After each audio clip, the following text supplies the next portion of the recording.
Hello students, Isha learning সেন্টারে তোমাদের সবাইকে স্বাগত। আজকে আমরা এই ভিডিওতে first summative evaluation 2024 class 8 history নিয়ে আলোচনা করব। তো তোমরা অবশ্যই জানো যে তোমাদের পরীক্ষাটা কিছুটা এগিয়ে নিয়ে আসা হয়েছে, তাই তোমরা সিলেবাসটা হয়তো শেষ করতে পারছো না। তাই তোমরা এই সাজেশনটি দেখে নাও, যাতে তোমরা খুব সহজেই প্রশ্নগুলো পরীক্ষাতে পেয়ে যেতে পারো। তো অবশ্যই তোমরা ভিডিওটি তোমাদের বন্ধুদের মধ্যে শেয়ার করবে, যাতে তারাও এই ভিডিওটি দেখে উপকৃত হতে পারে। তো কথা না বাড়িয়ে শুরু করা যাক আজকের ভিডিও। তোমরা অবশ্যই জানো যে 15 নম্বরের পরীক্ষা হয়ে থাকে এবং মোট সময় 30 মিনিট। তো একে থেকে কী বলেছে দেখো, যে সঠিক উত্তরটি বেছে নাও, যে কোনো 5টি 1 মার্কের প্রশ্ন, অতএব 5টি প্রশ্ন 5 নাম্বার। প্রথম প্রশ্ন কী বলেছে, যে মুঘল সম্রাটের থেকে জগৎ সের উপাধি পান কে?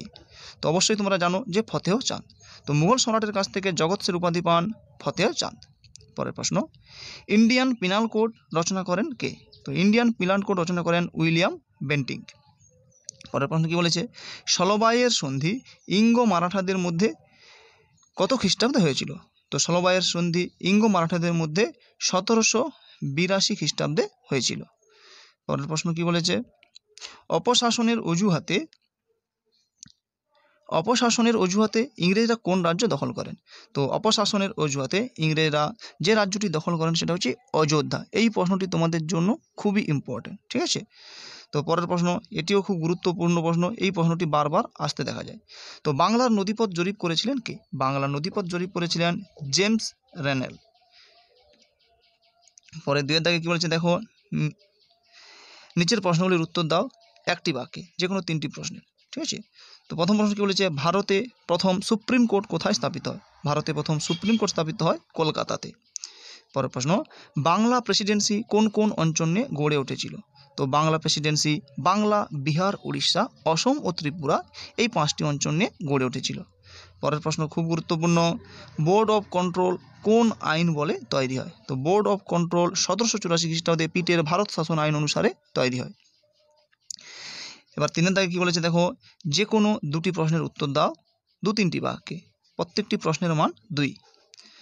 তো প্রথম প্রশ্ন কী বলেছে, আলীনগরের সন্ধি কোম্পানির নিকট কিভাবে লাভজনক হয়েছিল? তো আলীনগরের সন্ধির ফলাফল কি? না, আলীনগরের সন্ধির ফলে ব্রিটিশ কোম্পানি পুনরায় তার বাণিজ্যিক অধিকারগুলি ফিরে পায় এবং বাংলার নবাব কোম্পানিকে ক্ষতিপূরণ প্রদান করেন। তারপরে কী বলেছে, যে কোম্পানি কলকাতায় দুর্গ নির্মাণ এবং নিজেদের শিক্ষা বা মুদ্রা তৈরি করার ক্ষমতা লাভ করেন। তো আলীনগরের সন্ধি প্রকৃতপক্ষে ব্রিটিশ কোম্পানির পক্ষে সুবিধাজনক হলেও বাংলার নবাবের পক্ষে তা ছিল খুবই অপমানজনক। পরের প্রশ্ন কী বলেছে, কর্নওয়ালিস কেন ভারতে সিভিল সার্ভিস ব্যবস্থা চালু করেন? তো কর্নওয়ালিস সিভিল সার্ভিস ব্যবস্থা চালু করেছিলেন, তার প্রধান উদ্দেশ্য ছিল কি, 1, কোম্পানির প্রশাসনকে দুর্নীতিমুক্ত করতে সিভিল সার্ভিস চালু করেন।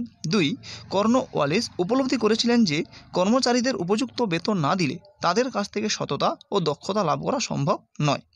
3 কী বলেছে, সিভিল সার্ভিস ব্যবস্থাকে সঠিকভাবে সংগঠিত করতে এবং কর্মচারীদের দুর্নীতিমুক্ত করতে তিনি উপহার নেওয়া বন্ধ করে দেন। তো এভাবে তিনি কোম্পানির প্রশাসনকে দুর্নীতিমুক্ত করতে সিভিল সার্ভিস চালু করেন। পরের প্রশ্ন, মেকলের প্রতিবেদনের প্রকৃত উদ্দেশ্য কী ছিল বলে তুমি মনে করো?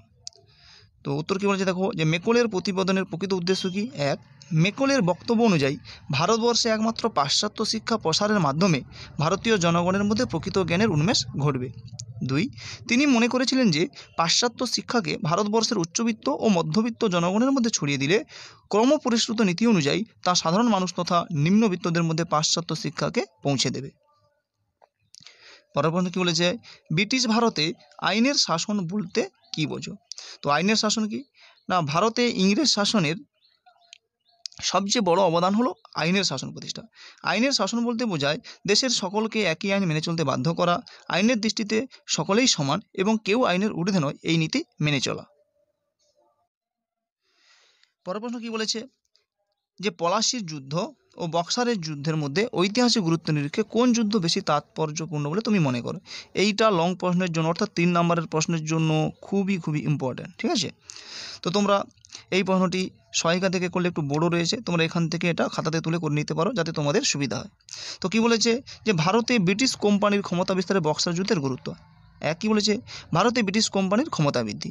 তো বক্সারের যুদ্ধে কোম্পানির কাছে মীর কাসিম, সুজাউদ্দৌলা এবং দ্বিতীয় শাহ আলম পরাজিত হয়েছিল। এর ফলে ভারতের রাজনীতিতে কোম্পানির ক্ষমতা এবং মর্যাদা বহুগুণ বৃদ্ধি পায়। 2 নম্বর কী বলেছে, কোম্পানির দেওয়ানি লাভ। কোম্পানির দেওয়ানি লাভ কী বলেছে না, বক্সারের যুদ্ধের জয়লাভের সবচেয়ে গুরুত্বপূর্ণ ফল ছিল কোম্পানির দেওয়ানি লাভ। দ্বিতীয় শাহ আলমের সঙ্গে এলাহাবাদের সন্ধি স্বাক্ষরিত হওয়ার ফলে লর্ড ক্লাইভ বার্ষিক 26 লক্ষ টাকা সম্রাটকে দেওয়ার বিনিময়ে কোম্পানি সুবা বাংলার দেওয়ানি অধিকার লাভ করে। তিনি কি বলেছে, বাংলায় কোম্পানির কর্তৃত্ব প্রতিষ্ঠা। বক্সারের যুদ্ধে জয়লাভের ফলে বাংলার নবাবের উপর কোম্পানির পূর্ণ কর্তৃত্ব প্রতিষ্ঠা লাভ হয়েছিল, যার ফলস্বরূপ বাংলা নবাব নামমাত্র শাসকে পরিণত হয়েছিলেন।